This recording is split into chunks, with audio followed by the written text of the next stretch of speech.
Aloha. This is Joshua Bowles with Lyric Woodwork and Snake Road Sawmill. And today we're going to talk about drying and curing wood. And it seems like it'd be something fairly simple, but there's a lot of details to even something as routine as that. So because there's a lot of variables involved, what you often hear, especially on the mainland, is an inch per year. Basically, people think you have a 2-inch thick slab. That means it's going to take 2 years to dry. But there's a lot of other factors that go into it, one of which would be the density of the wood. I find that monkey pod, which has an open grain, and so it holds a lot of moisture, and it can take a long time for that moisture to totally evaporate. Whereas if I have a look at a wood like lychee, it's much denser. There really isn't as much water in it, and so it dries out really quickly. Or say Kiave would be in that camp as well. But what we do with monkey pod is, as soon as it comes off the mill, we sticker it, stack it, and then try to remove as much bark as possible to help the drying process go more quickly. What can be heartbreaking is if you have a beautiful board, but right down the center of it, there's a sticker mark where the wood sticker, the spacer between the slabs, has gotten mold or just retained moisture, and that'll leave like a dark line across the wood.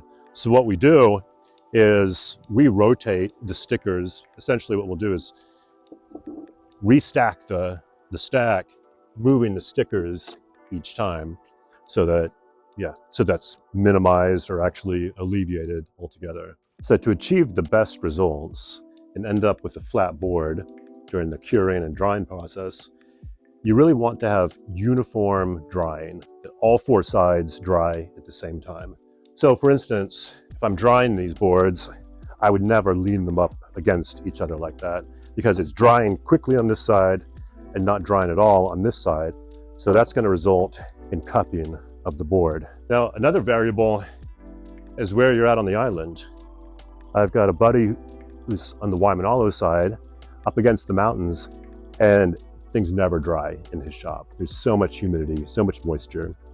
We're fortunate here, it's at about 1,000-foot elevation, and we always get a nice breeze from the windward side. And another thing that I found is, for the best result, the board really wants to be a uniform thickness throughout.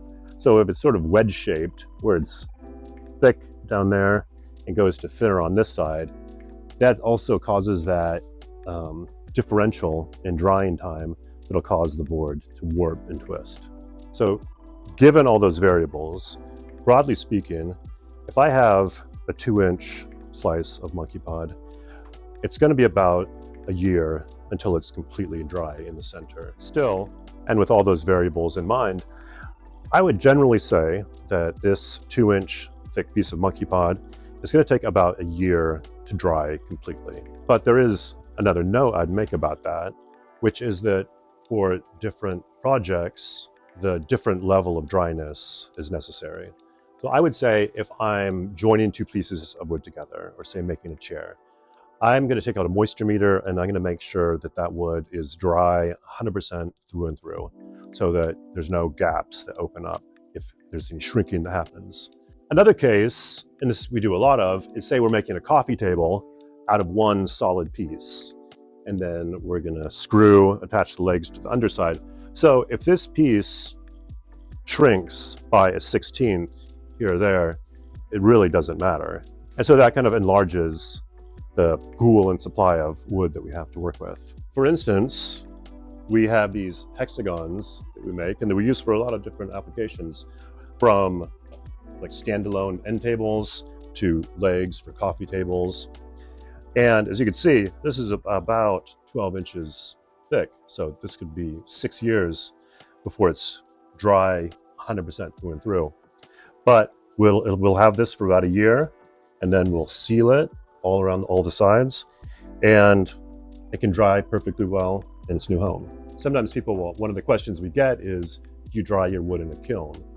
Well, we found that a couple things. One, drying the wood in a kiln can cause splitting and checking far more than you get if it's just drying in the open air.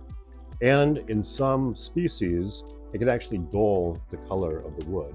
It doesn't have the vibrancy that it does if it dries more slowly.